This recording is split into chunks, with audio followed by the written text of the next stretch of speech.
വാഗ്ദത്തങ്ങളിൽ വിശ്വസ്തനും വാക്കുപറഞ്ഞാൻ മാറാത്തവനുമായ ദൈവത്തിൻ്റെ വലിയ നാമത്തിന് മഹത്വമുണ്ടാക്കുവാൻ ഇടയാകട്ടെ. അനുഗ്രഹിക്കപ്പെട്ട നല്ല സമയത്തിനായി കർത്താവിനെ സ്തുതിക്കുന്നു, ദൈവത്തെ വാഴ്ത്തുന്നു. ദൈവത്തിൻ്റെ പരിശുദ്ധാത്മാവിൻ്റെ വിലയേറിയ ദൂത്, ദൈവത്തിൻ്റെ വചനത്തിൻ്റെ ആഴം ഇന്നും നമ്മുടെ ഹൃദയത്തെ തൊടുന്ന നിലയിൽ പരിശുദ്ധാത്മാവ് സ്പർശിക്കുന്ന, നമ്മുടെ അധൈര്യങ്ങളെ മാറ്റി നമ്മെ ശക്തീകരിക്കുന്ന, നമ്മെ ബലപ്പെടുത്തുന്ന, ദൈവത്തിൻ്റെ മഹാപ്രവൃത്തിയെ വെളിപ്പെടുത്തുന്ന അനുഗ്രഹിക്കപ്പെട്ടൊരു ദിവസമായി തീരുവാൻ ഇടയാകട്ടെ. വചനം കേൾക്കുന്ന ദൈവമക്കൾക്ക് യേശുവിൻ്റെ നാമത്തിൽ സ്നേഹവന്ദനത്തെ അറിയിക്കുന്നു. ദാനിയേലിൻ്റെ പുസ്തകം 9 അധ്യായം 19 വാക്യം. കർത്താവേ കേൾക്കണമേ, കർത്താവേ ക്ഷമിക്കണമേ, കർത്താവേ ചെവികൊണ്ട് പ്രവർത്തിക്കണമേ. എൻ്റെ ദൈവമേ, നിന്നെ തന്നെ ഓർത്ത് താമസിക്കരുതേ, നിൻ്റെ നാമം വിളിച്ചിരിക്കുന്നുവല്ലോ. നമുക്ക് വളരെ പരിചയമുള്ളൊരു തിരുവെഴുത്താണ്. ദൈവത്തിൻ്റെ പരിശുദ്ധാത്മാവ് ഇന്ന് ആ പ്രാർത്ഥനാ വിഷയത്തിൽ നിന്ന്, ആ വാക്കുകളിൽ നിന്ന് തൊടുന്ന ഒരു പദം, നിന്നെ തന്നെ ഓർത്ത് താമസിക്കരുതേ. ദൈവത്തിൻ്റെ സന്നിധിയിൽ പ്രാർത്ഥിക്കുന്നു, ദൈവത്തിൻ്റെ സന്നിധിയിൽ നിലവിളിക്കുന്നു. ഒത്തിരി വാക്യങ്ങൾ തിരുവെഴുത്തിൽ നിന്ന് ഒരുപാട് ഭക്തന്മാർ പ്രാർത്ഥിച്ചത്, ഒരുപാട് ദൈവമക്കൾ പ്രാർത്ഥിച്ചത് തിരുവെഴുത്തിനകത്ത് വ്യക്തമായി കൊടുത്തിരിക്കുക. ഇവിടെ ഒരു വ്യത്യസ്തത വാക്കിൽ നിന്ന് നമുക്ക് കാണാൻ കഴിയുന്നു. എൻ്റെ ദൈവമേ, നിന്നെ തന്നെ ഓർത്ത് താമസിക്കരുത്. നിന്നെ തന്നെ ഓർത്ത്. ഞങ്ങളെ ഓർക്കണമെന്നല്ല, ഞങ്ങളുടെ അവസ്ഥയെ ഓർക്കണമെന്നല്ല, ഞങ്ങളുടെ കഷ്ടതയെ ഓർക്കണമെന്നല്ല, ഞങ്ങളുടെ കഴിഞ്ഞ കാല അനുഭവങ്ങളെ ഓർക്കണമെന്നല്ല. ഇവിടെ പറയുന്നു, നിന്നെ തന്നെ ഓർത്ത്. ദൈവത്തെ ഓർക്കുക. ഇവിടെ ഭക്തൻ വെളിപ്പെടുത്തുക. എന്താ കാരണം? ദൈവം വലിയവനാണെന്നും, ദൈവം സർവശക്തനാണെന്നും, ദൈവം മഹത്വമുള്ളവനാണെന്നും. ഇന്ന് കർത്താവെന്ന് വിചാരിച്ചാൽ എൻ്റെ വിഷയത്തെ തൊടാൻ ശക്തിയുള്ള ദൈവമാണ്. അങ്ങ് വലിയവനാണ്. ഞങ്ങൾ വെറും മനുഷ്യരാണ്, ഞങ്ങൾ ജഡത്തിൽ വസിക്കുന്നവരാണ്, ഞങ്ങൾ ബലഹീനരാണ്. എത്ര തലങ്ങൾ ആ വാക്കിനകത്ത് നമുക്ക് കാണാൻ കഴിയും. ഇന്ന് പരിശുദ്ധാത്മാവ് ആഴമായി ദൂത് വെളിപ്പെടുത്തുന്നു. മനുഷ്യർ ബലഹീനതയിൽ നിന്ന് നിലവിളിക്കുമ്പോഴും, അവരുടെ താഴ്ചയിൽ നിന്ന് നിലവിളിക്കുമ്പോഴും ആ പ്രാർത്ഥന കേൾക്കുന്ന ദൈവം സർവശക്തനാണ്. ആ ദൈവം വലിയവനാ.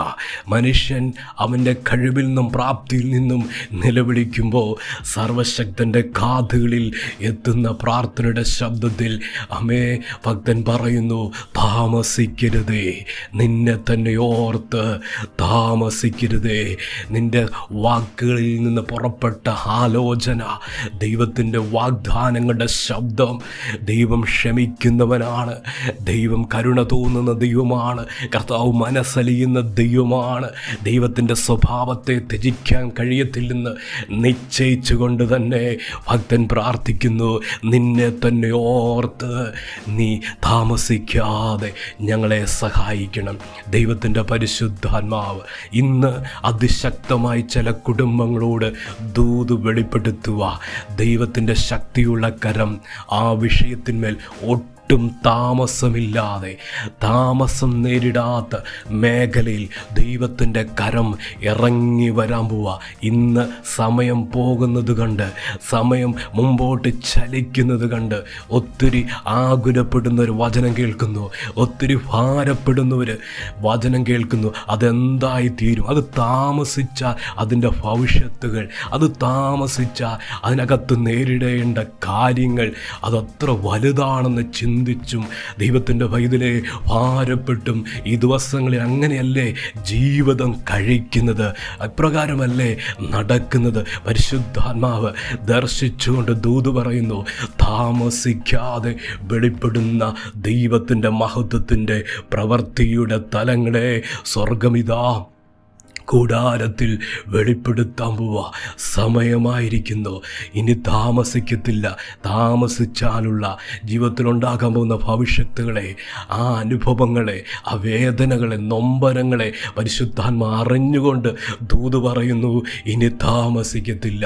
ദൈവത്തെ ഒന്ന് ഓർക്കുക, കർത്താവിനെ ഒന്ന് ചിന്തിക്കുക, ദൈവത്തെ ഒന്ന് ധ്യാനിക്കുക. നമ്മുടെ ദൈവം വലിയവനാ, നമ്മുടെ കർത്താവ് സർവശക്തനാ, നമ്മുടെ ദൈവം സർവ്വവ്യാപിയായ ദൈവ.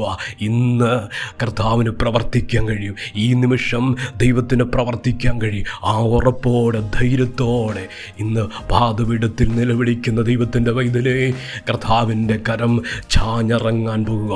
വചനം പറയുന്നു, നിൻ്റെ നാമം വിളിച്ചിരിക്കുന്നല്ലോ. ദൈവത്തിൻ്റെ നാമത്തെ വിളിച്ചിരിക്കുക, ആ കാര്യം പറഞ്ഞിരിക്കുക, ദൈവമേ എന്ന് വിളിച്ചിരിക്കുക. ആ വിഷയത്തിൻ്റെ അകത്തളങ്ങളിൽ നീറിപ്പുകയുന്ന സാഹചര്യത്തിൻ്റെ മധ്യേ ദൈവമേ എന്നൊരു ഉറക്ക നിലവിളി ഉയർന്നു കഴിഞ്ഞിരിക്കുക. ദൈവത്തിൻ്റെ വൈതലേ, ആ ശബ്ദം കേൾക്കാതെ പോകത്തില്ല കേട്ടോ. ആ ശബ്ദം കേൾക്കാതെ പോകത്തില്ല. ദൈവം കാത് കൂർപ്പിച്ച് കേട്ടു. ദൈവത്തിൻ്റെ മറുപടിയാ പരിശുദ്ധാത്മ പറയുന്നത്. ഒട്ടും താമസിക്കത്തില്ല, ഒട്ടും താമസിക്കത്തില്ല. അപ്രകാരമുള്ള ദൈവിക ഇടപെടൽ ജീവിതത്തിൻ്റെ പാന്താവുകളിൽ ഇതാ സ്വർഗം വെളിപ്പെടുത്താൻ പോകുന്നു. നീതിയോടെ ദൈവം പ്രവർത്തിക്കും. കർത്താവ് സഹായിക്കും, കർത്താവ് അനുഗ്രഹിക്കും. പ്രാർത്ഥിക്കട്ടെ. സ്നേഹവാനായ ദൈവമേ, സ്വർഗീയ പിതാവേ, ഇന്ന് കേൾപ്പിച്ച അങ്ങയുടെ ദൂതനായി സ്തോത്രം, ആലോചനയ്ക്കായി സ്തോത്രം. താമസിക്കരുത് കർത്താവെ. താമസിച്ചാലുണ്ടാകുന്ന ആ കുഴപ്പങ്ങൾ, ആ വിഷയങ്ങൾ, അവരുടെ ജീവിതത്തിലെ തകർച്ചകൾ, അവരുടെ മനസ്സ്, അവരുടെ ഹൃദയം, അവരുടെ ചിന്തകൾ എല്ലാം അറിയുന്ന കർത്താവെ, ഇനി താമസിക്കാതെ ഒരു ദൈവപ്രവർത്തി, പരിശുദ്ധാത്മ സംസാരിച്ച ദൂത്, ദൈവം ഇടപെട്ട ശബ്ദം പോലെ തന്നെ ഈ ദിവസങ്ങളിൽ അത് കാണട്ടെ. ഈ വചനം കേൾക്കുന്ന ദൈവമക്കൾ അനുഗ്രഹിക്കപ്പെടണം. അവരുടെ ജീവിതത്തിൻ്റെ സ്ഥിതിയിൽ കർത്താവ് വരുത്താൻ പോകുന്ന അസാധാരണ മാറ്റങ്ങൾ കർത്താവെ അത് ഈ ദിവസങ്ങളിൽ സംഭവിക്കണമെന്ന് പ്രാർത്ഥിക്കുന്നു. ഓരോ കുടുംബങ്ങളെ, ജീവിതങ്ങളെ അനുഗ്രഹിച്ച് പ്രാർത്ഥിക്കുക. അനുഗ്രഹമായി തീരട്ടെ കർത്താവ്. അങ്ങനെ ചെയ്യുന്നതിനായി സ്തോത്രം. പ്രാർത്ഥന കേട്ടതിന് നന്ദി. യേശുവിൻ്റെ നാമത്തിൽ തന്നെ ആമേൻ.